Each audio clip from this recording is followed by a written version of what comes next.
Wes, Pat, welcome to the show. Thanks for having us, Meb. Thanks for having us, man. Listeners, we have Wes Gray, who should be familiar to everyone. He is a multiple-time alumni. You've been on 2-3 times, Wes? I think so. This might be third, maybe fourth. Who knows? No, the people aren't getting sick of you yet. Pat is a Meb Faber show virgin, and it's good to have you both on today because we're going to go as deep as we can, as deep as possible on ETFs for all the questions we get a gazillion times that will be really interesting as well. But first, before we get started, where are you guys? World headquarters, Pennsylvania, Puerto Rico, Antarctica? I am in global headquarters of Alpha Architect in Palmas del Mar, Puerto Rico. Pat? I'm in the Puerto Rico of the North, known as Philadelphia. Well, you just came back from Crested Butte, which I'll be in Colorado in a little bit. Wes, how's your surf game? You started checking out Rincon and the bioluminescent bays of the East Shore? I haven't. For some reason, I came to Puerto Rico. Now I work 2 times as much, and I just stare out the window here. I don't know what happened, man. Too many people want to launch ETFs, I guess. But one of these days, I will be surfing and fishing and golfing. I'll come down for a due diligence trip. We'll organize that. Hopefully for the fall time. Before we get started, we are bumping up against your annual March for the Fallen. Why don't you give the listeners who haven't been a brief overview? I've been. It's awesome experience all around. You guys used to do it in the springtime, right? Yeah. So this year we're going September 25th. It'll be the first live event in a couple years because of COVID, obviously last year. I got the barracks locked down. I got the chow ready to roll, and the 28 miles of fun and entertainment is still there waiting for us to go out and, march for the fallen. So you're going to be there, right, Meb? Let me add, first of all, it's not 28 miles because Wes makes everyone walk an extra mile to dinner afterwards on Saturday. So it's technically 29 miles. And then if you're smart like Meb, you end up finding an Uber back from the pub, so you don't have to make it 30. But it's an awesome time, really wonderful experience with a ton of great people. I have a potential conflict. For the longest time, on the top of my bucket list to go see music is Pearl Jam, who I've never seen, and I keep getting sidetracked because when they were playing, I've been set up to see them a few times, and some sort of intervening force always comes and stops it from happening. So pandemic for the last year, before that, on and on. Anyway, they're playing that weekend in San Diego, but they just announced a second weekend of shows. So, of course, as you know me, I obviously don't even have a ticket yet. So to the extent I can get a ticket, we'll see if we can wrangle it together. But I love it. Fun time. Although the dude that I slept next to was the biggest snorer I've ever heard in my life. Oh my God, what was his name? It wasn't Philbrick, right? No, it wasn't Philbrick. There's a lot of like fond memories. I mean, we have those guys brought a full like coffee bar of French press and espresso and 5 a.m. or whatever it was. Well, I should highlight that, like, obviously it's 28 miles, but the intent is everyone has their own personal summit, and it's all about March for the Fallen and represent for Gold Star families. So we always joke it's strenuous, but if to the extent people want to do a lighter version, they don't want to sleep in the barracks. There is a hotel that's cheap and local. Don't want to scare too many people off either. I should point that out. What was your burpee promise this year? I think I saw it. I'll come across Twitter. Well, so, I'm going to try to do it. I'm just going to try to do 50 burpees every mile. Just to mix it up a little bit and represent. So I'm trying to do the math on that. That's a lot of burpees. It's a lot. It's 1,400 burpees across the way. So I gotta get some gloves. The highlight crashes. of my trip was I remember being in the airport on the way out with Corey, and I had found whatever airport, sort of local rural airport it was, had a massage chair in the airport, and I sat in the massage chair for probably 2 hours, like just totally not giving anyone else that came up. Like I just had like, there was like a pool table stack of quarters that I just sat there. It was so sore. Anyway, I think Perth did that. She came out a few years ago, and they used to have the massage parlor at the end there. hmm, And I think she said she finished and she just sat there with the masseuse lady for like same thing, like 3 hours, and just wouldn't move. And yeah, eventually they're like, "Ma'am, we need to open yeah, this up for other people." amazing. All right, Yeah, so let's talk about ETFs, guys. We got a lot to get into. Give us, most of the listeners will be familiar with what y'all do. The business for the longest time has been very research driven. You guys put out a ton of content. You have a pretty awesome module on the website that has a lot of advisor related tools that are pretty awesome. You guys manage your own funds, and now you have a extremely fast growing white label business. Give us a little more in-depth overview of what you guys are up to, the folks you have working on this, and then we'll dive deep into the industry. sure. I'll give the quick nickel tour. So essentially what happened is we realized that trying to sell concentrated factor funds that bounce around the market, require 20-year horizon, super educated investors is pretty difficult, and it's a niche segment. But it turns out everyone and their sister wants to launch an ETF. And we just happen to be in a situation where we kind of built a low cost infrastructure to do this. And what used to be a cost center to us, we've now turned into a business. And I brought Pat on here. Well, you brought him on technically, but I brought him for backup because I always come on these podcasts to talk about at the high level, but he's the one that actually knows what he's talking about. So Pat is basically the CEO of what we call ETF Architect, and I'm hoping he can help shed some light on a lot of the nuance of the weeds of the ETF and what people ask us all the time, so we don't have to keep addressing the same question 100 times. So Alpha Architect, traditional money management business. You do boutique investing for institutions as well. So you have your own Yep. ETFs. You guys have research and analytics, and then ETF Architect. That's actually a great name for the white label business. How many funds do you guys have so far? Give us a quick overview. Sure. Yeah. So right now we got around 15, and I think it's 1.1 or 1.2 billion. But in the pipeline, like under registration or in the flow through end of year here, it depends on how fast the white labelers operate. But we're probably going to have like anywhere from 20 to 25, and I'm guessing probably 1.5 to $2 billion probably. So it's getting there. That's awesome. All right. So just enough background on you guys, and we'll kind of paintbrush a little bit more about you guys as we talk about a lot of the topics today, but most of them are sort of evergreen topics about the ETF industry in general, as well as specific to today. Pat, West, what's the ETF landscape look like today? You know, I tweet a lot about this, of course, where my thesis for a long time has been, co-opting the Mark Andreessen phrase, ETFs are essentially eating the world of the asset management industry, and it seems to be accelerating.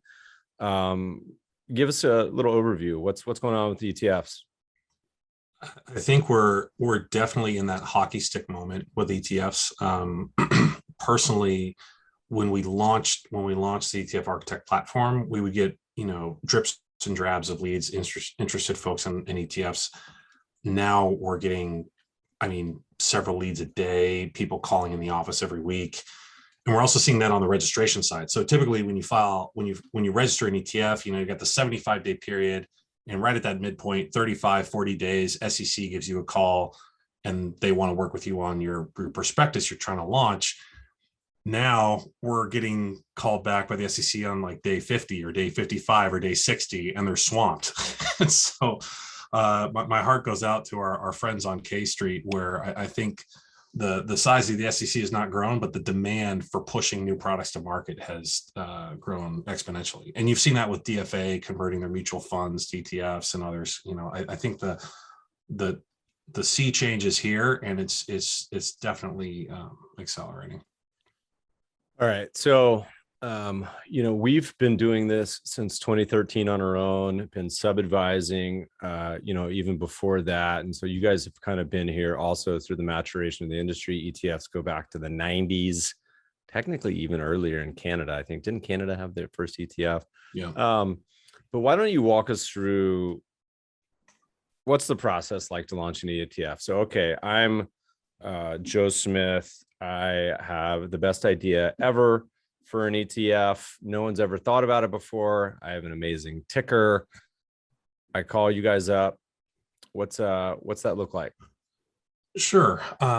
So I think to start, you have to take that idea and you have to test it against whether or not it's suitable for an ETF in and of itself, right? So there's a lot of factors at play where you sit down with a good lawyer, whether it's with us or with someone else. You have to sit down with a good securities lawyer that has connections to the SEC, and we say, you know, Meb, what are you looking to achieve? What is your fund's objective? How are you trading this thing?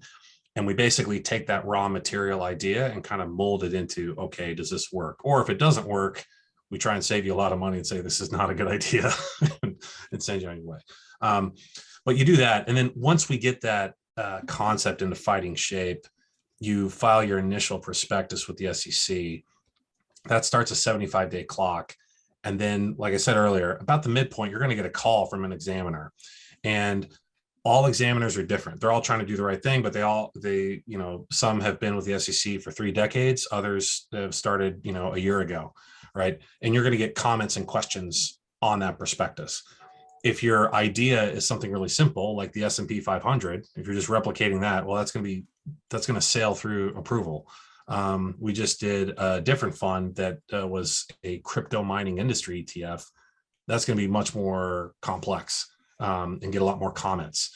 And the SEC basically uses that as an opportunity for 2 things. One, it's primarily quality control, right? They want to make sure there's no mistakes, that retail investors aren't harmed, your disclosures are clear. But the more interesting part is they're also going to use this to kind of shape the priorities of the SEC director and the SEC staff. So I don't know if you saw a couple of months ago, SEC comes out and really kind of hammers ESG, right? And they say, hey, just because you slap ESG on an ETF does not mean it's an ETF, and we're coming for you. And so you see that guidance that comes out in public statements from, you know, SEC Chair Gensler or others, that gets translated into the fund approval process. So we notice a significant increase in scrutiny on ESG funds after the ESG kind of guidance was released. Same thing with index providers. You know, the prior SEC chair spoke at a conference about how index providers were really something they wanted to focus on because it's kind of a loophole. We can get into that, but it's kind of a loophole for registration, avoiding registration. And wouldn't you know it, the index funds we started working on after that speech were scrutinized much more carefully. So that's kind of the process. You know, you basically, you launch with the SEC, they review it, you ask questions, you answer them, your prospectus is approved. And then in parallel, what we're doing is we're presenting the concept to the board of trustees, you know, because you have to present to an independent board. So while we're telling the SEC, this is how the idea works, this is what retail investors are going to see, we're on the back end telling the board, here's the compliance, here's the operations, here's how we're going to safeguard investors and the trust from, you know, XYZ risks.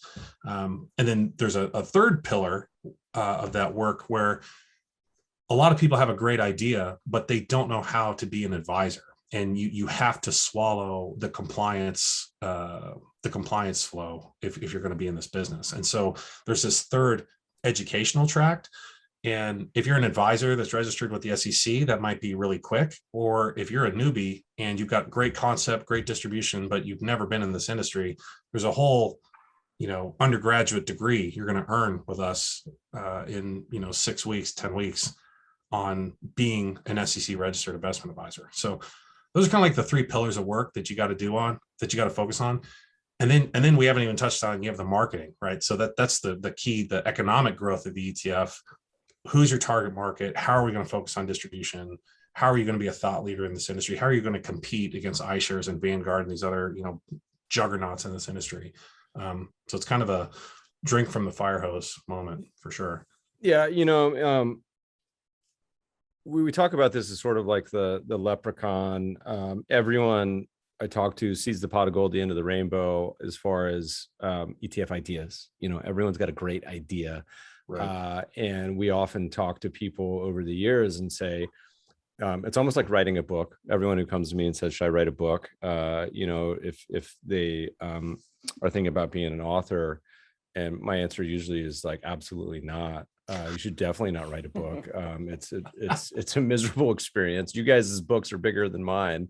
But it's the same thing I would say with ETFs. I say, don't write one or don't do one. And unless you have to, spend a lot of time thinking about it, because everyone sees the romance of writing a book and the rewards of, launching an ETF, whatever they fit in your category, monetary or publicity, all these other things, but the actual effort required, is substantial. And so we used to always say, look, there's a couple different categories you can fit into. One is, which is the best way, is you have some sort of seed capital, or you are taking some existing assets and cannibalizing them. So if you have a hedge fund or separate account or DFAs, tens of billions of dollars in mutual funds, and that's the best way, the easiest way. The second best is you have a massive pin-up demand or audience, or it's a product that doesn't exist. So obviously the first Bitcoin ETF will probably get a lot of assets, even if it has no seed. And then lastly, but which is still viable and totally cool, is, are you willing to just subsidize it and say, look, I'm going to let this marinate for 5 years, and I have the marketing plan and path and assets to cover it. And, I realize it's going to be a slog, but this is my plan.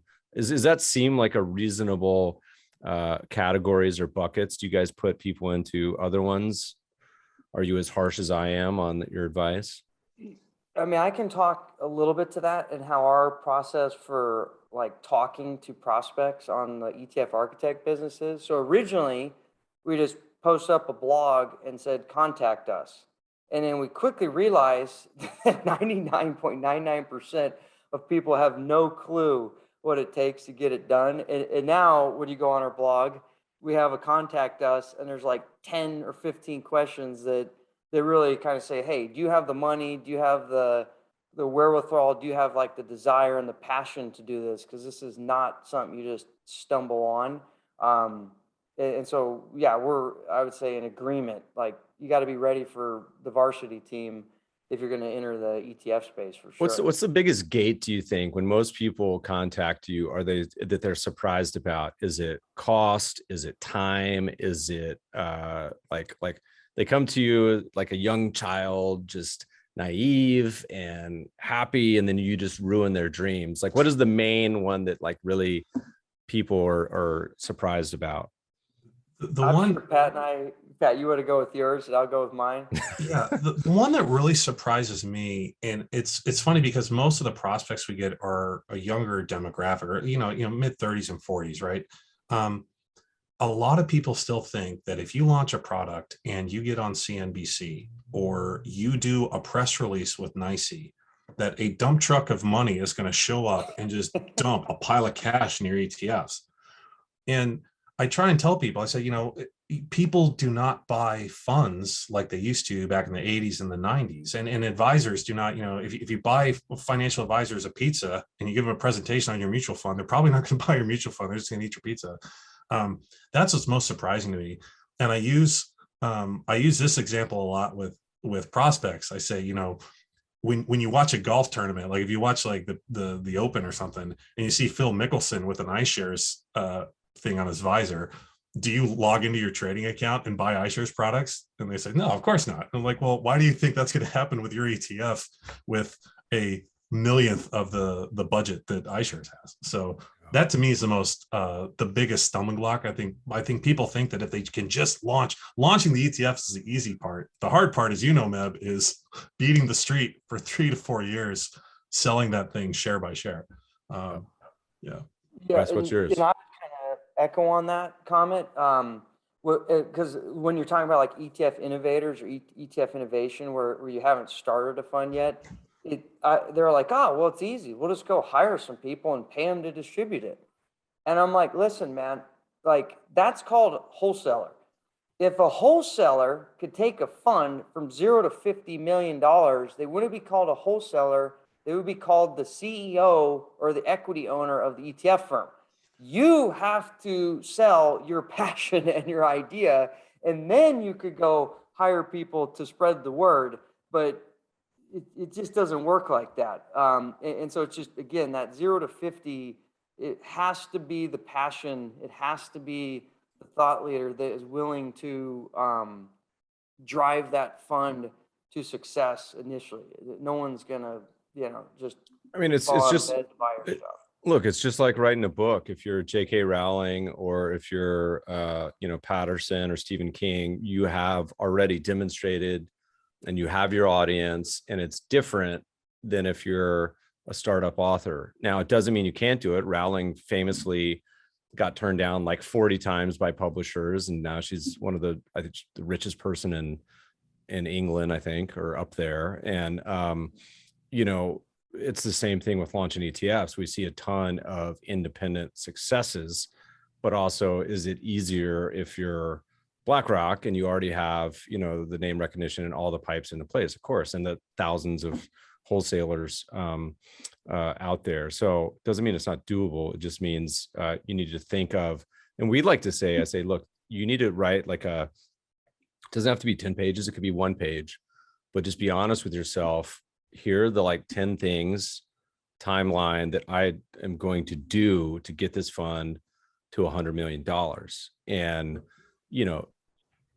the actual strategy of the fund is usually the least important of all those, because performance, you can be lucky and have great performance, and sometimes you can be unlucky and just be in bad environment for 2, 3, 5 years. So trying to put an honest hat on and not be delusional about that, I think, is important. Let's walk through again, before we get into a lot of the topics that we didn't cover last time, a little bit about some of the key considerations when launching a fund. So what are the costs? If someone comes to you, ETF architect, I got a large cap, dogs to the Dow, focused on technology fund. It's going to own 30 stocks. How quick can I get this out? I'm going to write a check tonight. How much does it cost? What are all the sort of things I need to consider on your launch schedule? So just a quick answer on that, Mev, is obviously we're going to risk price it. Like if you got tons of assets in place and you got a lot of operating capital, you're going to obviously get the leanest pricing. If you're, someone that woke up out of bed, it might be a little different. But in general, for a plain vanilla, your startup costs going to range whatever, 50, 60K. And then your ongoing soup to nuts for something that's under 100 mils, probably going to be 225 to 250 all in. And then there's obviously a huge variability there on whether you're super low risk, you're super complex, and everything in between. How many years of sort of operating capital do you tell people? Say look, let's say they have a great idea. Maybe it's a new fund. Maybe it's a, one that they're willing to subsidize. Because if it's 100 million, you can forget all this because it's already cash flow positive. So it's irrelevant. How much of a runway do you tell people to have? You're look, you need to be able to cover these expenses for 3 years, for 5 years. How do you kind of frame that? I tell folks, you should go into this with 3 years operating capital to subsidize, but more importantly, a clear path to get to 50 million. So your 10 steps to write a book example, same thing in ETFs. The operating capital, you have to have, 3 at a minimum 2. We wouldn't really take anybody on with less than 2. But just as important is what's your battle plan to get this thing to semi profitability. That's kind of one of our key screening criteria. I mean, the main part about that too, that listeners is, if the fund is somewhat of an orphan, meaning it's small, it has so many headwinds against it. It's not going to get approved on platforms like the wirehouses. And advisors, rightly or wrongly, will assume that it's illiquid because it only trades 500 shares a day. On and on and on. You're going to make the market makers grumpy about, that they're having to deal with it, et cetera. So the path to 20 to 50 million, I think, is a great waypoint that you need to get there as quickly as possible. Otherwise, it's painful. Right. What should people think about in terms of just the launch schedule when it comes to what they need to be thinking about, or they are unaware about when it comes to compliance, operations, trading, LMM, all the things that just go into getting a fund out with you guys over the course of a few months? So one thing I try and tell folks is you're hiring us to deal with most of that stuff. So the compliance will teach you, the operations will run. Obviously, you will have control over all of that, but we'll make the sausage for you, right? What I try and do is I try and say you really need to focus on how do you de-risk this thing. And I hate to keep hitting distribution, but we can take care of all the back office. We can take care of the trading. We take care of the LMM relationships. But for most folks, I say, look, we're going to be here. We're in this for the long haul. So if you want to launch a private fund and convert it, that's a great way to launch an ETF. Meb, as you said, if you're in the, I've got a great idea and I can subsidize this thing, well, why not take 2 years and manage SMAs and convert? Or why not launch a private fund and convert in a year? Those are all options. And I think, we're a fiduciary. And if you're an advisor, you're also a fiduciary. And at the end of the day, we have to do this with a modicum of belief that you're not going to harm shareholders by shutting this fund down in 3 months.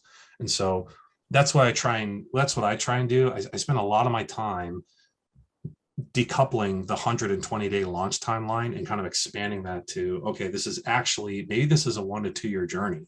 And the launching the ETF is an end state that's kind of more farther out, so where you can de-risk it.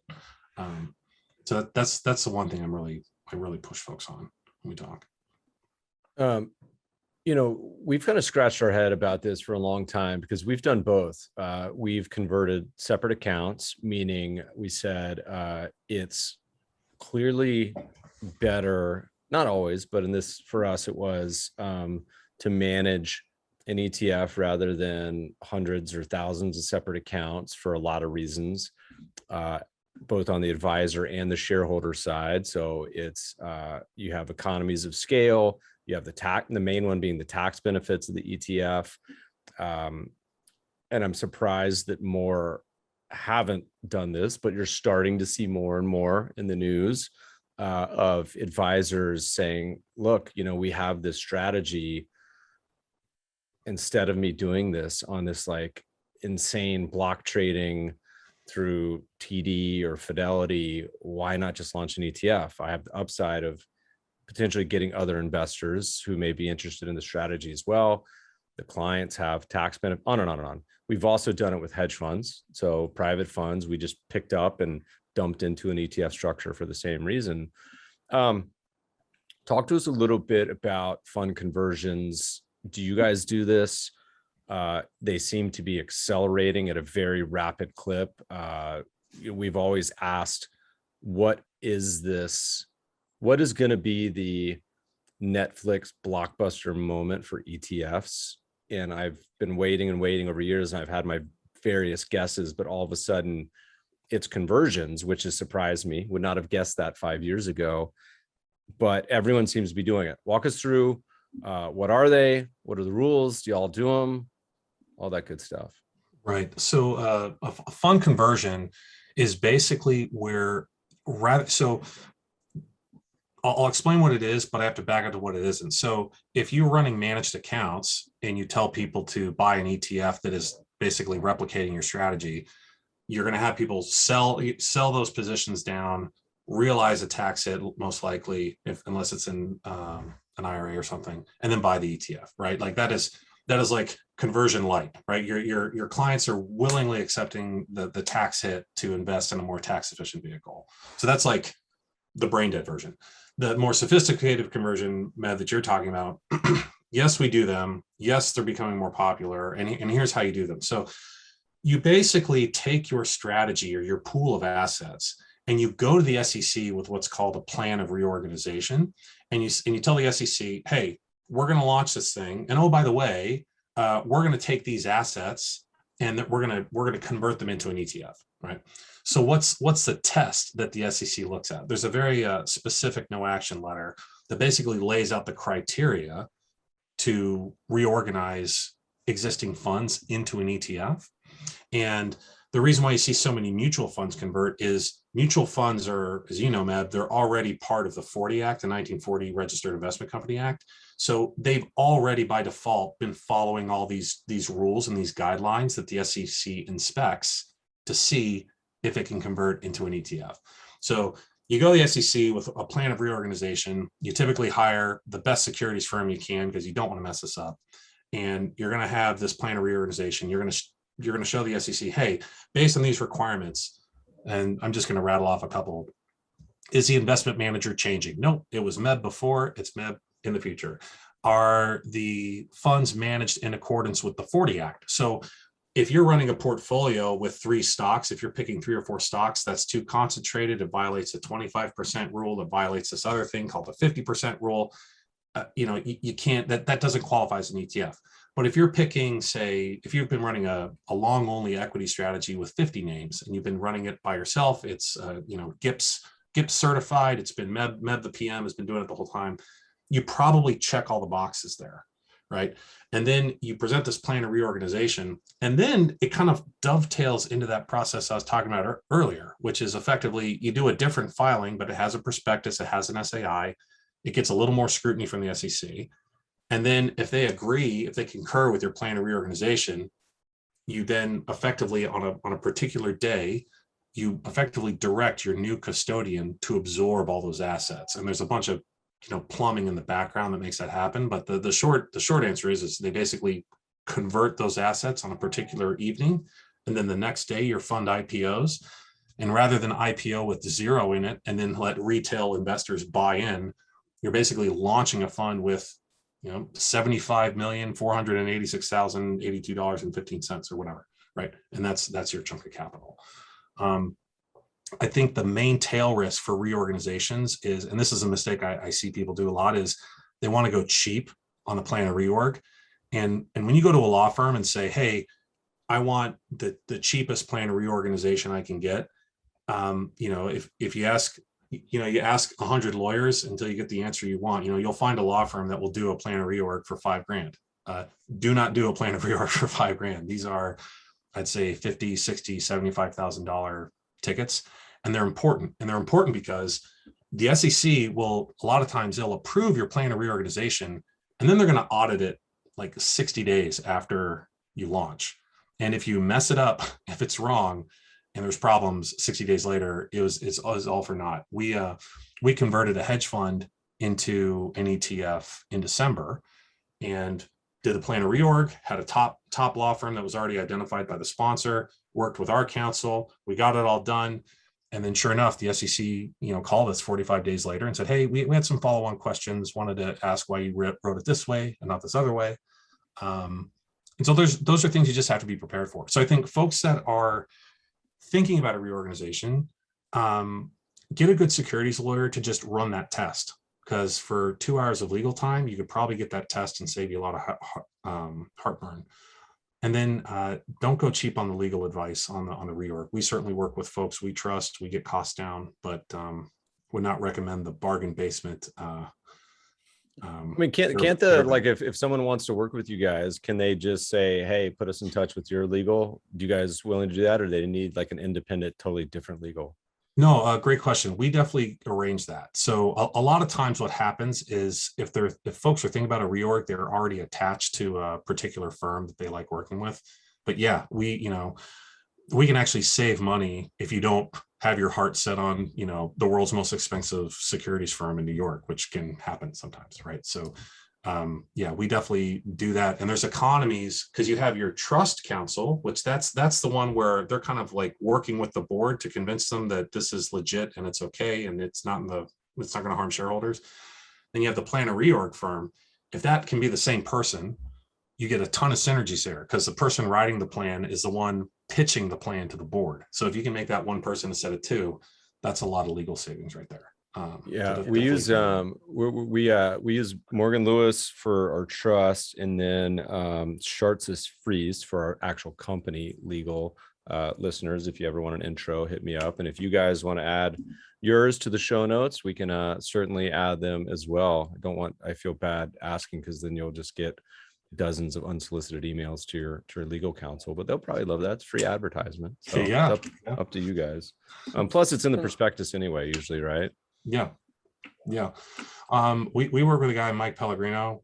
He's the best. I love him. He has been writing prospectuses and working with the SEC for 3 decades, and that's just his passion. That's what he loves doing, and he's an independent, so he doesn't pay the overhead that the big firms pay. So do you guys have like an internal like cookbook? Because I remember going through this the first time, and oh my god, my head was swimming. It was just like, I'm like, this is the most complicated, unclear, expensive process. And then once you've been through it, like you guys have 2, Right. 4, 6, 8, 10, 12 times, it's like old hat. Like easy is not the right word, but it's like it's a process you've been through so many times. It's routine, I guess would be the right word to say it. Yeah, I think we've, like we did a proxy with a fund.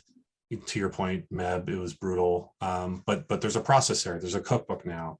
And what I like about this industry is this cookbook was written in the 90s where everybody just paid lawyers and paid third parties, and margins were much fatter, so no one looked at it. So you have the way, quote unquote, things are supposed to be done.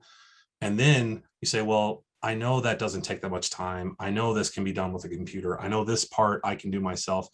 And you can get a proxy process that's supposed to cost $250,000. You can get that down to 80.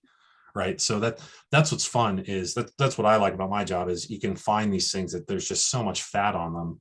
And with a little bit of wringing the towel, you can get it down to a more affordable. The proxy is like the most antiquated. I mean, there's a lot of antiquated still on Wall Street. The proxy is the most nonsensical. And when we did it, my hack was because, look, you guys are kind of brothers from another mother with being value conscious, aka cheap bastards. And when we had to do proxy and I was looking at some of these checks we were going to have to write, I was like, oh, no.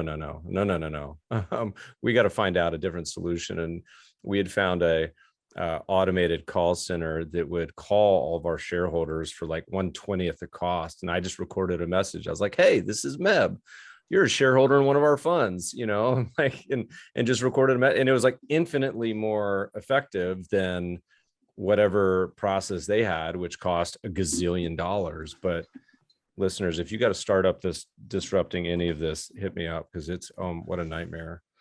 Someone's going to email and tweet back to this blockchain solves this somehow, but I'm not sure how. Okay, so we talk about conversions. Do you think is there, I think we talked about this last time maybe, and I don't know anyone that solved it yet, but what's this what's it called where you have appreciated stock, you toss it into an exchange fund? There's a lot of rules and tax regulations around that. Everyone asked me kind of 2 questions about ETF over and over. Is like, are we ever going to be able to figure out a way to do an exchange fund with ETFs? You guys been able to cookbook anything up there, or is that just sort of a pipe dream? Still, Wes, you want to take the one? That gets pretty Yeah, tricky. in the end, we get calls all the time now where it's like some billionaire who's like, hey, I want to put my family office in an ETF. And I'm like, it doesn't work like that. Nor would we want to do that, because the worst thing for our industry would be like a Wall Street Journal headline: billionaire uses ETF structure to dodge a ton of taxes for himself, right? And so even though that doesn't make any sense, nor would we ever want to do that, we get that question all the time.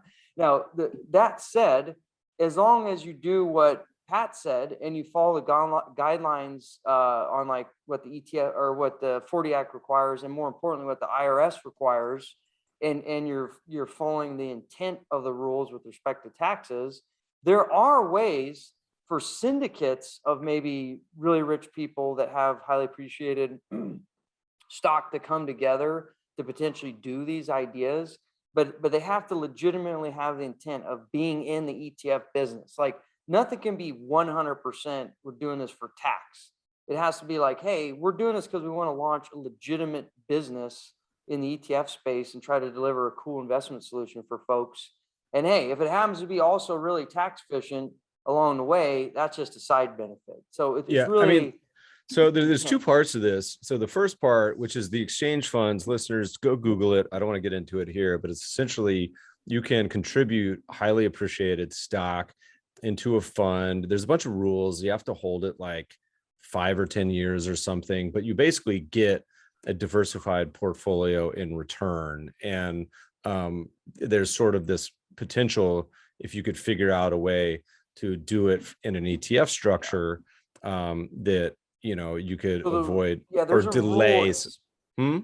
Explicitly against that. It's called the diversification rule. Yeah. And the IRS doesn't want you going from diversified to non-diversified to diversified. And to Pat's point, the 40 Act specifies what those rules are. Like you can't have a single security already over 25% of the book. The sum of your 5% plus positions can't be greater than 50%, et cetera. So you can go from diversified under that regime to diversified. But if you were to go from like, hey, I've got my DoorDash stock and I want to go put it in ETF, seed an ETF, that's never going to fly as far as I know. So that's one thing. It's sort of a dream that probably will never happen, and probably for good reasons, as you mentioned. However, you did touch on something that I'm surprised you haven't seen more of, which is we talked about advisors and the use case for advisors launching funds for their current clients they're doing asset management for.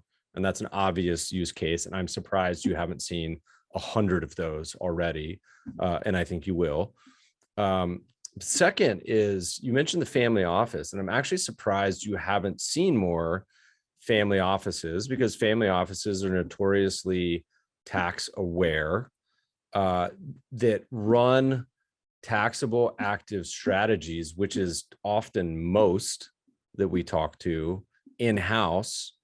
Why they wouldn't wrap it into an ETF and actually launch it as a product. Do you guys see that as something that there's no real interest in, or do you see it as people considering it, or why wouldn't they do it?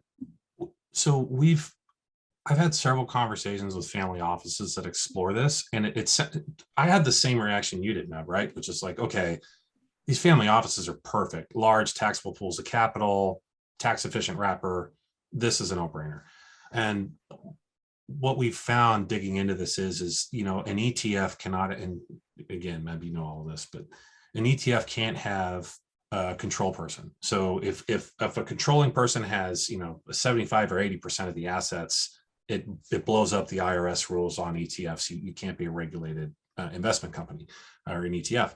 Now, with a family office, the analysis comes down to what does the org chart look like in this family office? If there's 5 trusts and a senior trust, and the senior trust is the mom and dad, and then they say, oh, well, I'm not a control person because all these trusts of my kids are going to invest as well. The IRS is most likely going to look at that as you can influence the allocation of that capital. Therefore, you are one entity in the eyes of the IRS. So I find a lot of family offices come to the ETF conversation with an org chart and they say, look how diverse we are. We got this trust and that trust and this thing and this foundation, blah, blah, blah, blah, blah. But at the end of the day, who's pulling the strings? Daddy is, right? And because daddy's pulling the strings, it's one person. And now how much can the aggregate family own? So it's, I believe it's 80%. That's where you run into hard and fast rules, but there's lower thresholds as well. So if you own 25% or more of an ETF, you have to disclose that in the SAI. You have to put in a bunch of disclosures. And as soon as you tell a high net worth person, are you okay with your name or your trust name or whatever being listed in public? It's like, they're like, no, thanks. We're not interested. Right.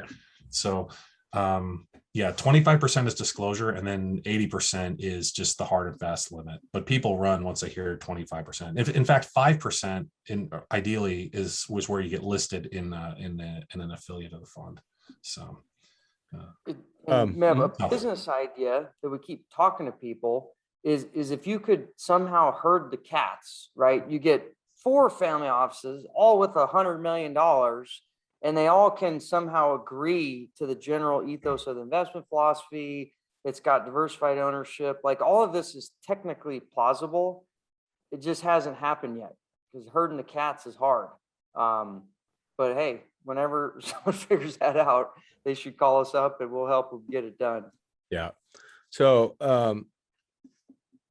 most of the people that come to you for sort of the ETF architect white label, what is their actual obligations? So say I'm an advisor, I'm in LA, I got $100 million. I want to cannibalize into my alpha juice strategy that buys, what was it? Dogs the Dow tech names. Am I technically a sub-advisor? Is the SEC going to be hammering me every day? What's my relationship? What are my obligations? What do I do? Or do I just have to rebalance once a year and sip pina coladas? Sure. Great question. And there's different models out there, Meb. So there's no one size fits all. So I'll give you like the spectrum of options depending on what you're looking for. So some folks, they don't want to register. They are comfortable not pumping their security, not marketing it. So, and they run a passive, quantitative, rules-based strategy. That's an index provider. We can get into that. That's basically, you run your index, you only market your index. Those are your obligations. So that's one. Then you have white label platforms where they provide the board of trustees. So it's a rent-a-ric, they provide the board of trustees. And then you, the fund sponsor, are an advisor on that platform. So you're actually going to board meetings and presenting your compliance program. You're reporting to the trustees on your activity. You're doing the trading and execution, or you're hiring a sub-advisor to do the trading and execution on your behalf. But that's a much more, I'd say, heavy lift option that some people like. Our approach is a little different. We basically say most people that want to launch ETFs do not want to rebalance ETFs. They do not want to vote proxies, or they want to tell us how to vote proxies. They do not want to be involved with the day-to-day back office crap that we deal with on a day-to-day basis.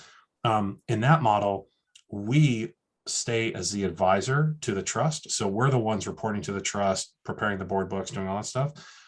The fund sponsor is what's called a non-discretionary sub-advisor. And so what that means is the sponsor is sipping pina coladas and sending us a spreadsheet, and we take care of everything else. And then we help them craft like a custom compliance program. And that compliance program basically has a lot of parts removed from it, like best execution. How do you select a broker for your trades? That's not my problem. That's the advisor's problem, ETF architect. How do you vote proxies? Please refer to Alpha Architect or ETF Architect's proxy voting process, because that's not my problem. So it just depends on like there's 2 dimensions you kind of have to consider when you look at launching an ETF. What's my active versus passive lens? And then how much control versus convenience do I want? If I'm a control freak and I want to really be in the thick of it, hey, be an advisor and report to the board. If you want to just run your idea, which I think 75 to 85% of advisors just want to run the idea, go the non-discretionary sub-advisor route and just focus on selling. It just liberates your mind to focus on, again, what we've been saying is the most important, which is distribution. So being an advisor is a ginormous pain in the ass. So, listeners, I don't know why anyone would ever want to do that. But who knows? You hit on something that I think is important, that is muddied and cloudy and has changed over the years and morphed, and has actual real implications that I think it most don't understand, which is, what the hell is an index fund? What does active versus passive mean? And how does that translate into what are the obligations and roles of that decision? Yeah. So let's just talk about government regulation in general. We are governed by the 1940 Act. And that just kind of underscores how lethargic regulations can catch up to reality, right? And you think about like how's Congress regulating crypto? How's Congress regulating these things? And it just underscores how there's such a disconnect between what the markets do in practice and what the original law was designed for. And to be clear, what we're talking about is not some acronym 1940. That's the year 1940, which is almost 100 years ago.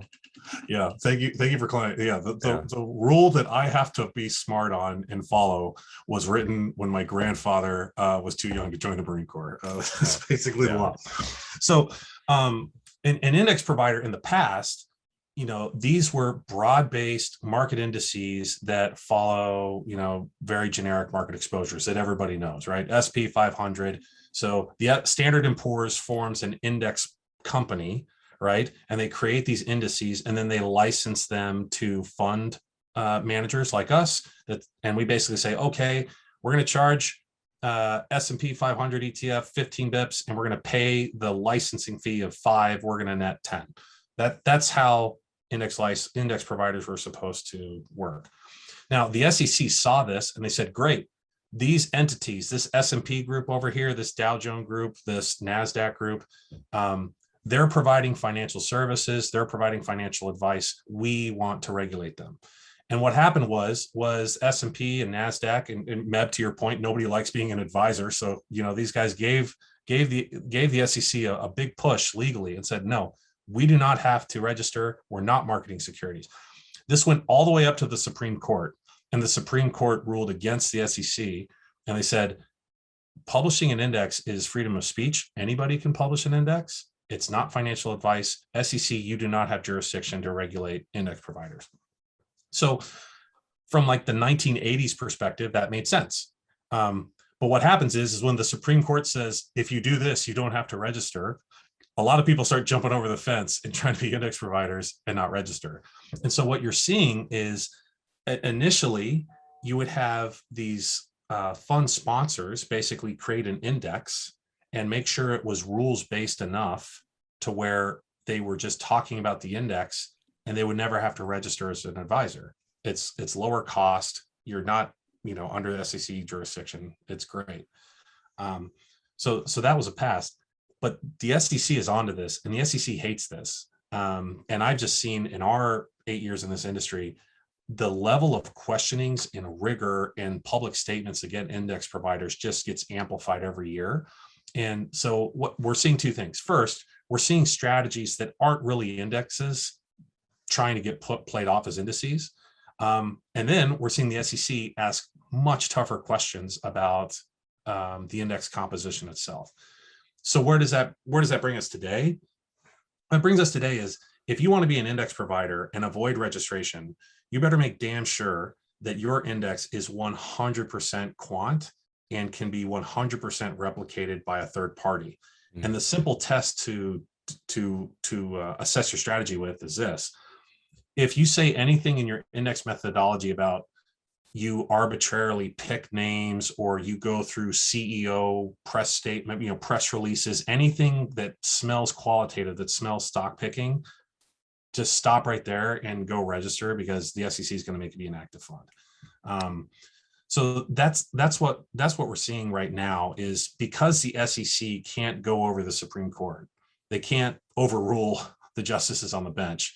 What they're doing is they're applying pressure where they can. And the pressure is basically on us to basically prove to the SEC that these are in fact bona fide quantitative indices and that there is no need for this index provider to register. So another test is if you're going to be an index provider and the only way you make money is the scaling of your ETF that you're sponsoring, that's probably not a good set of facts. If you're an index provider and you're licensing your names over here to MEB to run an SMAs, and you're licensing your index to West to run an ETF, and maybe you're licensing your data elsewhere for a newsletter or whatever, the more you look, act, and smell like an index provider, you're safe. But if you're just a one-man band and the only client is yourself with the fund you're sponsoring, that's where it gets pretty tough. So there used to be an advantage to being an index ETF, which was a tax benefit, which went away a year or two ago or 3 years ago. I don't even remember at this point. So Right. they're now on sort of more equal ground. Do you guide people in one way or the other? Or do you say, look, just be an active fund and don't deal with it? Or do you say, no, like life's easier for an index fund, or is it totally case dependent? And then like what percentage of your kind of white label do they end up on one side or the other? Sure. Great question. So I would say we steer people to active for the reasons I just laid out.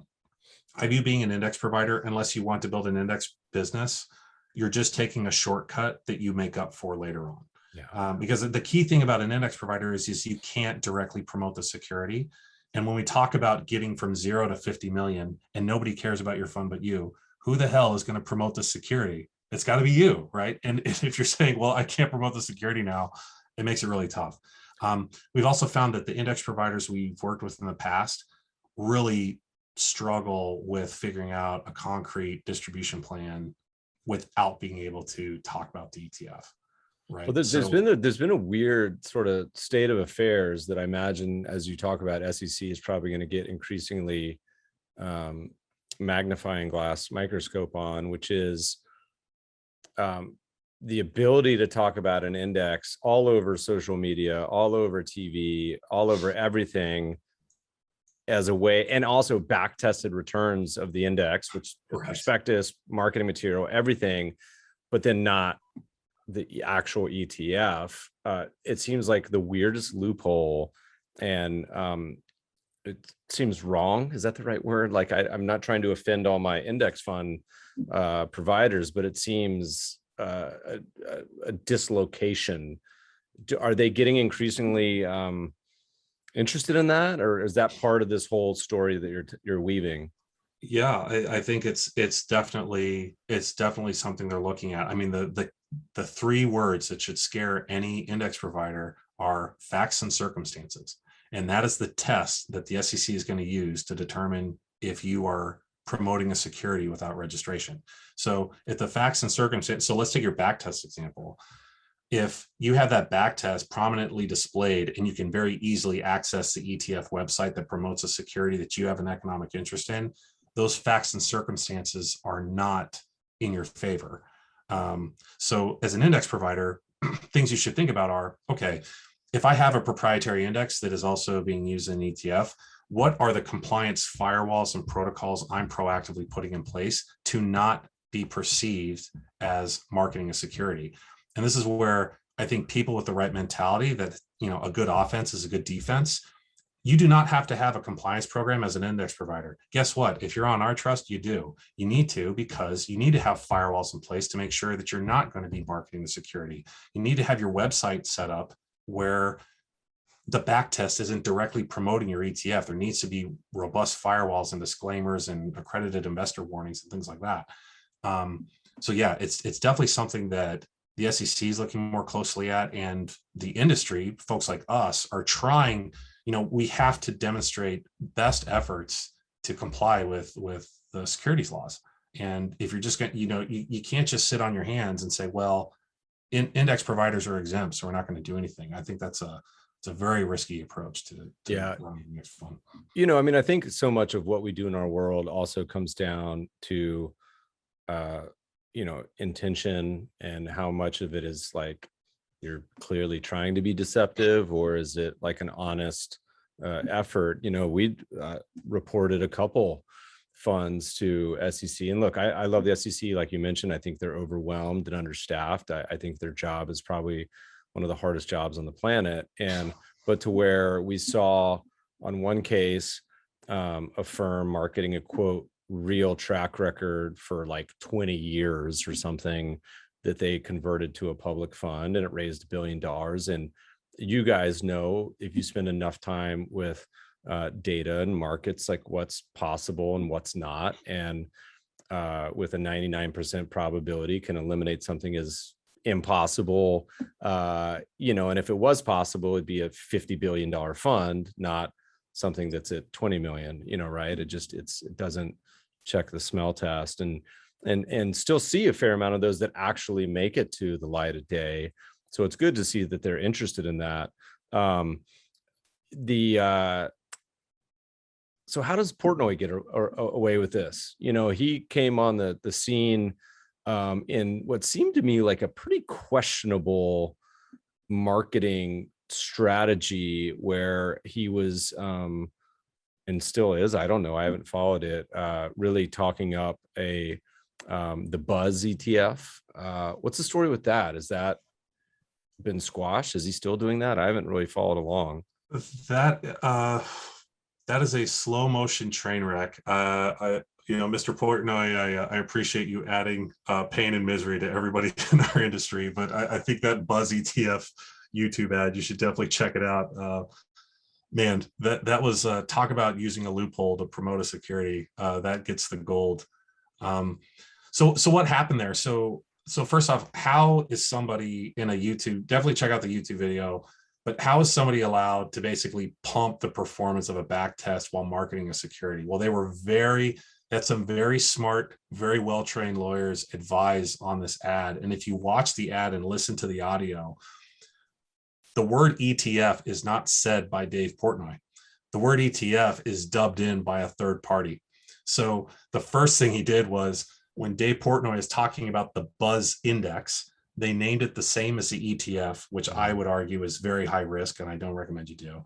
But then they dubbed in the word ETF for index and had somebody else say it. So Mr. Portnoy technically was not saying ETF, which is absurd, right? Like, that is just the most ridiculous, that's the most ridiculous abuse of the rule I've ever heard.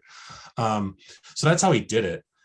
Whether or not you think it's right or not, it certainly got the attention of regulators. And that was basically followed up with FINRA saying, we are now going to do a sweep of all social media influencers. They should have just crossed it out and said Dave Portnoy and people like him, that are doing these types of things. So it's one of those things where like regulatory regimes are like a barge. It's going to take them a while to turn and kind of go in a different direction, but that is starting to happen.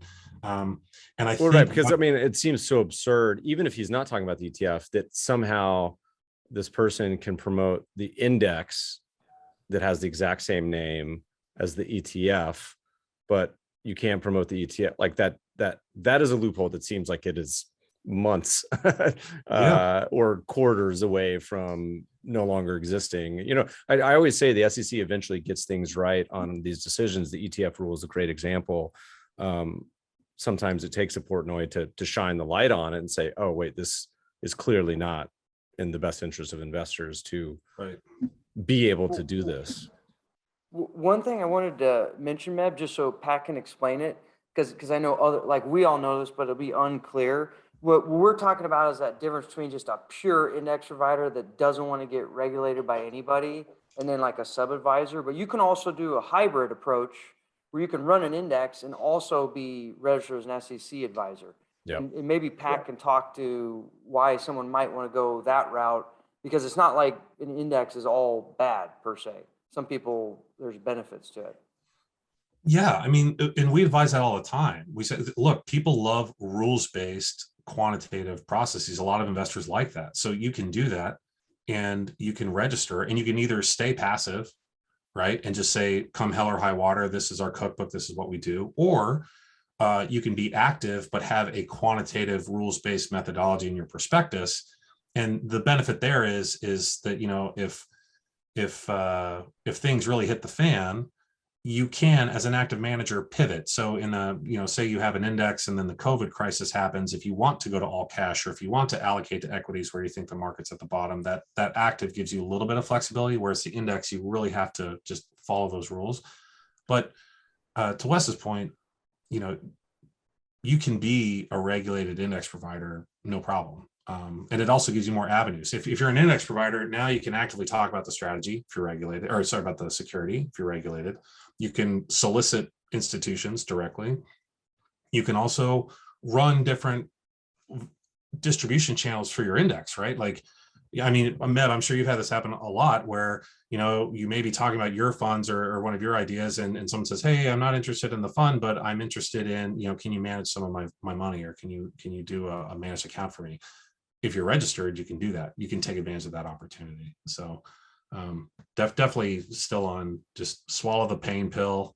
There's people to help you and just register. It sucks, but it's better than the alternative. I think a topic of discussion that, again, people in their head, I think they think index, they think low cost and low taxes and active high cost, high tax. That's totally been destroyed as a general category. I think it's still true with the mutual fund world, but a big potential problem if you are an index provider, which is why we're active and do the indexes in-house as sort of an actively managed index, is, and this depends on the index, you don't have to, but if you clearly disclose the index methodology to the point where you get big and can get front run, it becomes a very real problem for the fund, because it could be a big cost. And in some categories, it's only a few basis points, but in some it's percentage points. While we're on the topic of SEC, do you guys think that with all, my guess is the status quo will continue, which is mutual fund companies just converting to ETFs. Do you think the SEC will ever say, you know what, it's odd that this one structure has big tax advantages and this other doesn't?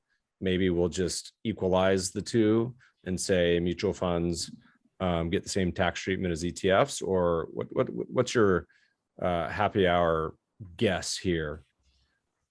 I think it's just going to stay the course. And the reason why is that the taxation piece is a treasury issue. The treasury issue is settled statute at this point.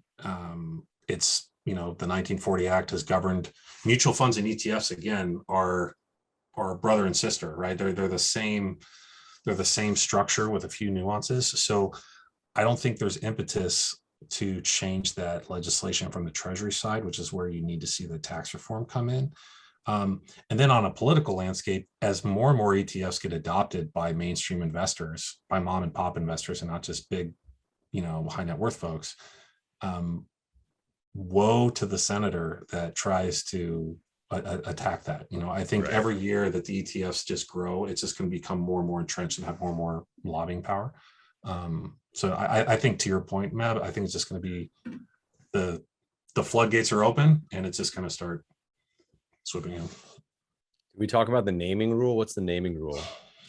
So this is something that's really interesting. I think it applies to both advisors and retail investors. So this is something I don't want to say wrestle with the SEC, but we work with them a lot on, because it's another wrinkle in regulatory issues that people don't know about. So if you launch an ETF and you call it the Meb Faber is Awesome ETF, you can do whatever you want. You can invest in Japanese microcap, you can do, Indonesian bonds, you can do domestic, whatever. The name of the ETF is wholly unrelated to what you're doing, right? But most people want to give a clue to the investor what they're buying, right? So you want to launch the cannabis ETF or this other thing ETF. The naming rule states that if you have a name that the SEC deems to be indicative of what you hold, you need to invest 80% of your assets in those things that are referenced in the name. So if you call it the Patrick Cleary semiconductor ETF, I need to invest 80% of my ETF's assets in companies that are deemed to be majority involved in semiconductors. So that sounds reasonable, right? If you launch an Italian ETF, it should be in Italian securities or whatever. Where things get tricky is where if you are an advisor and you're like, hey, I want to invest in companies that are going to benefit from the adoption of solar power, right? So I'm not going to invest in solar companies, right? Because that's going to be a bunch of crappy microcaps. But I want to invest in the big companies that have a lot of, flat roofs, or, companies that are smelting aluminum that can use solar, whatever. So you want to buy, big REITs and big, energy companies, whatever. Now you have a problem, because if you want to call it the solar adoption ETF, the SEC is going to say, okay, you need 80% of your assets invested in solar companies. And you're going to respond to them and say, I don't want to invest in solar companies. No. I want to invest in the businesses that are most likely going to benefit from adoption of solar and are going to do really well. That's where the naming rule is now really challenging, because we're seeing a lot of managers with great ideas that want to front run kind of these new technologies and get the pop from how our economy is evolving. But this naming rule basically says, well, if you say solar in the name, or you say cannabis in the name, or hydrogen in the name, you have to invest in the actual constituents, not the benefactors of the technology. And that's the biggest challenge we're seeing right now. And how do you mitigate that?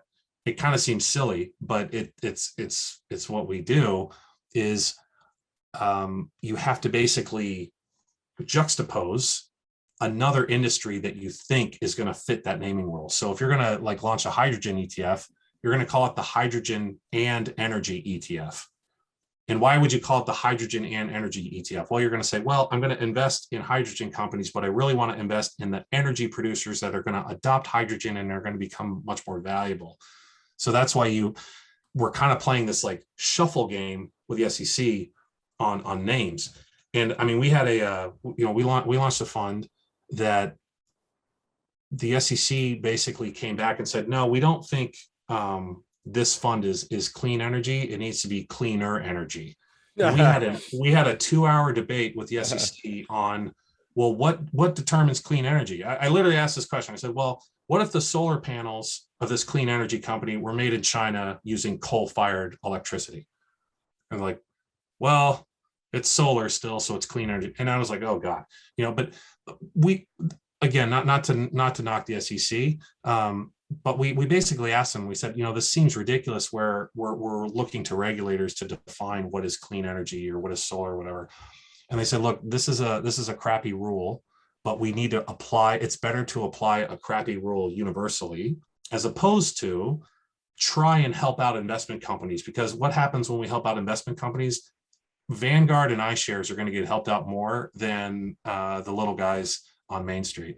And so they've kind of taken the position, yes, this is a tough rule, but we don't want to start making exceptions because the well-funded, well-heeled, well-connected will be able to get better treatment than the little guys. So we're just gonna treat everybody poorly. Fun inside baseball stat is we once had a fund, doesn't exist anymore partially because of this reason, but the strategy, we published a white paper on this, and I love this because no funds do this. Global bond markets weight by GDP. So you end up, if you're investing in the world's largest asset class, which is foreign ex-US bonds, government bonds, you end up with a bunch of bonds at 0% and -%. Why in the world would anyone want that? And so we launched essentially a carry strategy on this topic, and it basically took all the countries in the world, the sovereigns, and invested in the top third by yield. So a high yield global bond strategy, and we had named the fund the Sovereign High Yield Bond ETF. Very accurate description. And the SEC came back to us and said, you got to change the name. And we said, well, why? And they said, this is not a junk bond fund. I said, I know, correct. They say, well, investors, high yield means you're investing in junk bonds, or it implies. And I said, no, it doesn't. Junk bonds implies that you're investing in junk bonds. You can have high yield without them being junk. They can be highly rated. And they said, you can't do that. It's misleading. And so we got down to the point, like where you're talking about the MEB is awesome name. I was like, how about we name it the Sovereign High Yield Bond Fund that is not junk rated ETF. And they said, our counsel said, MEB, you don't want to pick a fight, do you? These are our friends. And I said, okay. And we changed the name. And unfortunately, I think it actually had the opposite effect where it was just called the Sovereign Bond Strategy ETF or whatever. And I don't think I think they understood less, like they didn't understand what they were investing in. So anyway, I understand the frustrations because there's a lot of crazy names out there, and they have a hard challenge, but sometimes it's frustrating on our end too. Yeah. We can't let you guys in this without talking about crypto. You guys got 9 Bitcoin filings, like the other 400 that are in the queue. I mean, what's your wager on what's going to happen there? So I absolutely love the ping pong battle going on between Senator Warren and Chairman Gensler of the SEC. So Senator Warren sends a letter to the SEC, makes a big deal about it, saying, you need to better protect investors. I'm nervous. I'm making a big stink about this because I'm fighting on behalf of shareholders. And, puts Gensler on the spot. And then Gensler gives a velvet knife back to Senator Warren and says, I agree with you. And if you could only pass the laws that would give me the authority to do all these wonderful things you're asking about, I will gladly help you. If you have any questions, please contact my office. So I think if you look at the Gensler-Warren narrative and also look at the crypto regulatory attempt in the most recent legislative battle to get the infrastructure passed, I think it's very indicative that I don't think this is going to be an SEC issue. I think that some Senate Finance Committee is going to have to write some horrendous Dodd-Frank type piece of legislation that's going to have all sorts of things wrong with it. But at least it's going to be a starting point of legislation where Congress, not the SEC, starts to get its hands wrapped around the crypto piece. People are looking at Gensler saying, all right, what's the SEC going to do? Are they going to launch a futures product? He said futures in passing, or I saw on his legal notepad futures. So it's going to be a futures thing. I think the bigger issue is that Congress is going to have to figure this out. And until then, we're just going to see a lot of derivative type products and others. But I think it will happen. I think a great there's two things that will drive bipartisan success on this issue is one, the United States wants to remain the preeminent location of capital for both domestic and foreign investors. So I think that's something that both parties can get behind. And two, if there's a way taxable revenue can be derived from it, it's a lot easier to tax crypto owners than hardworking people of the middle class. And so I think there's plenty of incentive for this to happen. But I'm not optimistic that we're going to see something in 2022 with direct holding of Bitcoin. I've had 3 comments on this that I take a little bit of pride in. I mean, as listeners know, I'm consistently wrong all the time, so this isn't me taking a victory lap. However, I did say in 2013 that I said I don't think a Bitcoin ETF is coming to market. Anyone want to take this wager? We'll bet a sushi dinner. We'll bet dinner over it. I like sushi. No one would take the bet, and I've tried to re-up it every year since, and there's never been one. So I'm 8 years in. Second, I mentioned before he did it, but I said I'm surprised no one who's a huge crypto bull hasn't just loaded up their corporate balance sheet with Bitcoin, de facto becoming a Bitcoin security, and now you've seen Michael Saylor do it. And then lastly, you saw the Bitcoin mutual fund come to market first. I don't think that has really garnered any assets though, which is a little surprising to me. But I imagine I would be surprised if the way that it came to market was not through a conversion to try to get ahead of the actual approval. We'd consider doing this. But again, it seemed unwise to poke the bear. So we didn't. But I imagine the futures, I think the futures is the futures and or fund to fund related model is the one that makes it, or what do you think is the right structure that comes out? I think futures is the way to go. I mean, you have public, so you talk to the market makers say, look, I just need a publicly disseminated price to make a market in it, which you have, right? And futures allows for derivatives of products that are tough to purchase directly, right? So I think that is a viable path. So my money would be, my sushi dinner, Meb, would be on the futures launch. But I'm going to say, Meb, I'm going to take you up on it. I think there's going to be a futures ETF in 2023. Oh God, 2023? You just skipped over 2022? Yeah. Lordy. Yeah. He's a good poker player, Meb. My goodness. I deal with regulators every day, man. Yeah. It'll take longer than they think. What we've kind of glossed over this a couple of times. I wanted to touch on it briefly. What role does the lead market maker play? I feel like, there's some consistent topics that we educate investors on. One is obviously, if you're a big advisor, how on-screen liquidity doesn't translate to actual liquidity. Just call your desk. You can place orders 50, 100, 500 million if you want. It's usually not a problem. That's a big one that we're consistently talking about. And listeners, I don't want to get into it, but if you want to talk about it, hit up the Alpha Architect crew or us, and we'll help. Happy to educate you.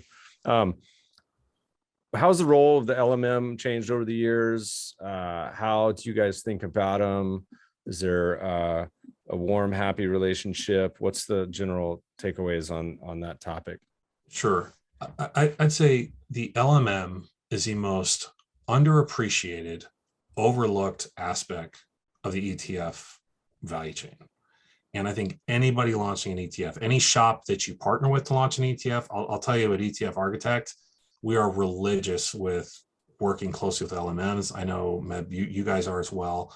LMMs are the most important part of the value chain. And the reason why is when you launch a product, yes, you have the regulatory piece, but you also need effectively the sponsor in the marketplace that's going to make markets in your ETF when nobody else wants to. That's what an LMM's job is. An LMM is basically putting their hand in the air and says, when the dogs of the Dow MEP Faber fund launches with 2 million in it, and there's 3 shares traded a day, we're going to be there making markets and maintaining reasonably tight spreads, right? They're critical. LMMs, so the big Wall Street banks, hate being LMM. They want to be able to sit on the sidelines, get in when it's opportunistic, stay on the bench when it's not. So nobody likes being an LMM, but that's their role. Now in the past, people would fight to be an LMM. Why? Because ETFs were few and far between, and the funds that were launching were these large Vanguard type juggernauts that you were relatively confident that when Vanguard launched a domestic equity ETF, it was going to have several billion in it in day one, and there's going to be ample opportunity to make money.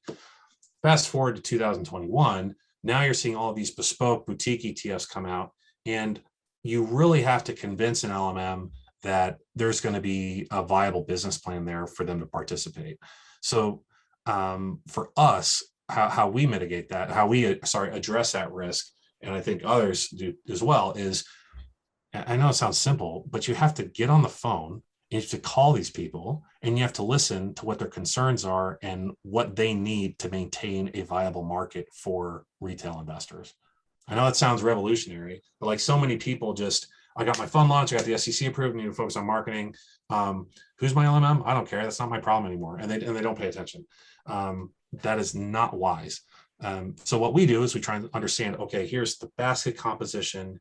Here's what we're planning to hold. How can we maintain tight spreads? What's the best way to kind of make sure that retail investors are getting a fair shake and they're also getting active participation by you? So that's kind of how we view LMM relationships. And you got to just, I mean, I know it sounds stupid, but you got to just like talk to people and understand what their pain points are. And, if your ETF, for example, if you're holding international securities and domestic securities and you're holding a South Korean stock. So South Korea is a nightmare to trade in. They don't allow exchanging of securities. You have to deal in all cash. There's just all these problems. So if you call up the LMM and say, hey, instead of holding Samsung that's trading in South Korea on a Kospi, why don't we hold the Samsung ADR in the United States? That's going to be great for them. They're going to be more willing to participate. They're going to be more active. The spreads are going to tighten. So that's just an example where are the trade-offs you can make in your portfolio that help amplify market participation, that really aren't that big of a deal in terms of a hit to your investors or your strategy. So that's how we think about LMMs. Let's take off the CEO, COO, PM hat for a minute, and let's just circle around with a coffee or a beer. As we look out the next 1, 3, 5, 10 years, what kind of opportunities do you guys see? I mean, you see a lot of pitches, you see a lot of ideas out there. There's tens of thousands of funds. The success rate of your average publicly traded fund is half of them go away over the course of a decade. So listeners, I know everyone thinks their idea is the one that's going to succeed, but the reality is, roughly half don't. What do you guys see that you say either on your list of, man, I wish someone should do this, or I think this area is underserved, or ideas you say, look, this is a topic that has a lot of potential? Anything come to mind? So I'm actually really excited about the ETF industry. I'm more excited about the ETF industry than I've been in a long time. And here's why. I feel like the costs are coming down. You have all these avenues for free distribution, social media, YouTube, podcasts, whatever. And the key for me, the key indicator of success in this industry is, do you just have the grit and the determination to make it happen? And if you'd asked me that question 10 years ago, I would have told you, you need to be connected to a big shop with a wirehouse. Wirehouses are dying. I think all the parts of Wall Street that we don't like are dying on the vine. And yes, it's super competitive. Yes, it's super hard. This is not an easy industry. But guess what? I think it's it's becoming more and more of a fair industry where, a little shop like us can be on a first name basis with the SEC, can take their feedback, can work with them, can bring products to market, can bring, for what we're doing, relatively low cost. So I think for me, guys like you, Meb, like guys that can build an audience and that, put in the time and write the books and build a presence, whether you're an advisor or you're just a personality on the internet or whatever. I'm actually bullish. It actually gives me faith that in 30 years from now, it's not just going to be this duopoly with iShares and Vanguard. There's actually going to be a third group of differentiated, cool products sponsored by people that are busting their butts to deliver value to the retail investor through education or content or whatever. So I'm excited.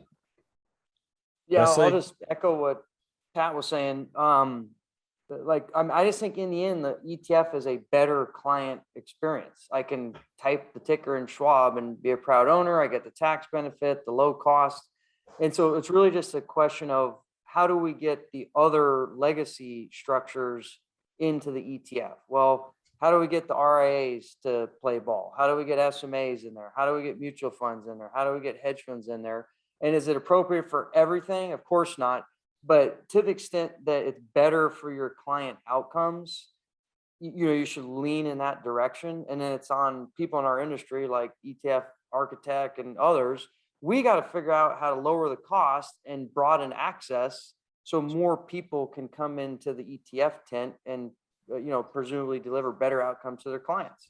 And I think that's why we're so pumped. We're like, we could actually do this. We could open this tent and allow a lot more people to play who can be successful. We just got to get on our horse and figure out how to rip the cost out, make it more efficient, coach people, make it turnkey, and all these other things that, competition leads to, essentially. Yeah. There's entire areas. I mean, again, this is coming from a relatively small issuer compared to the gazillions the top five have. But, you see a lot of the incumbents launch so many of these just calcified ideas that there's 500 products that do the same thing. Like we really need another large cap growth fund. But there's entire areas and categories that have never existed and a lot of creativity. I think it's still a pretty blue ocean opportunity. And you see the tailwinds of, just the ICI reports every year of ETFs versus mutual funds. And the gap is going to be even more of like an alligator jaw than it has with these conversions as well. So bright times ahead. We had a bunch of Twitter questions. Is there anything we didn't cover today that you guys think is important to touch on? We've been going pretty wide and deep. Anything we missed out on? I would say there's one thing that I underestimated when I got started in this. And Meb, you were actually kind of instrumental in my appreciation of this. I'll tell why in a second. It's like, I think culture matters, right? I think, you're in uncharted waters with distribution, with this. And I tell this all prospects. I said, I don't care who you go with, you need to go with somebody. You need to launch an ETF with good people and high integrity people that when there's ambiguity that wasn't covered by your contract, there's a party on the other side that's there for you in a win-win. And for the listeners out here, when I was getting smart on this industry, Wes would tell me, hey, go reach out to Meb, ask Meb this question. And I'm thinking to myself, why would Meb share that? He's a competitor. And Meb was the friendliest, like, hey man, like, here's how we do it. Here's how we think about it. And that just kind of culture of like openness and transparency and like helping others win, I think is crucial. So Meb, you were personally kind of instrumental for kind of taking my like jerk MBA protective shield down. Well, I think listeners, that- you got to take what he says with a grain of salt, because they ETF Architect agreed before the podcast, for every new advisor that signs up, they send me a case of beer. So I have to disclose that ahead of time. But you know, it's funny, like I tweeted about this, and I think there's, like, if you look at the Venn diagrams, and I was kind of being a little frustrated with a lot of the startup scene, where I was talking about some of these fintechs. And I said, you know, it seems like every fintech that's quote democratizing, you know, investing or whatever, is basically just Vanguard, but with a wrapper of much higher fees. And I said that sort of casually, and I don't like being a negative critic. But as you look at the ETF industry in general, I think versus the old school mutual fund industry. And look, the mutual fund industry, it's just a wrapper, right? I mean, there's plenty of mutual funds that are just fine. But if you had to make broad generalizations, you know, one of the biggest problems in the mutual fund industry, besides the fact that the average fund cost is like 1.25%, so dollar weighted, it's lower, but the average fund, there's so much legacy conflicts of interest. This involves the platforms. This involves commission, 10B1 fees, front end loads, back end loads, the supermarkets on Schwab, on and on and on.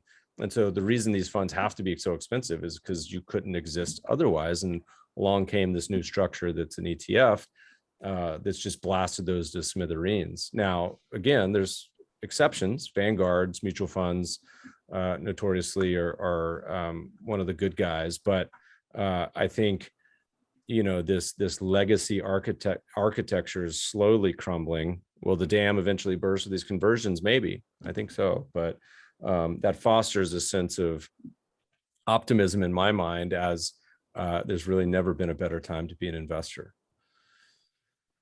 Sermon over. Wes, you got anything else before we sign off? No, I think you nailed it, man. It's never been a greater time to be an investor. And I actually do genuinely believe that the ETF industry is leading the cultural revolution in financial services. It's just a fact. Well, You know, and so trying to when help you client guys, outcomes and help people. we talk a lot about this publicly. I've been moaning for years. I say, the biggest problem with the ETF industry, there's no way to invest in the ETF industry. There's only one publicly traded company, which is Wisdom Tree.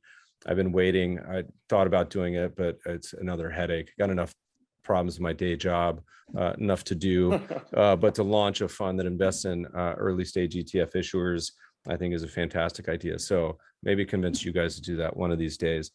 People want to find out more. They want to sign up. They got $1 billion fund idea with all sorts of seed investment and pin-up demand. Who do they contact? Where do they go? What's the best place to submit? Go ETFarchitect.com or alpharchitect.com or Pat, P-A-T at alpharchitect.com. Those all work. He just threw all the emails inbounds to you, Pat. Sorry. You'll get a handful. You guys, it was a blast today. Thanks so much for joining. Fingers crossed. See you guys at the March for the Fallen. Otherwise, thanks so much for sitting in today. Thanks, man. Yep. Appreciate it, man. We'll see you there on September 25th, I'm sure.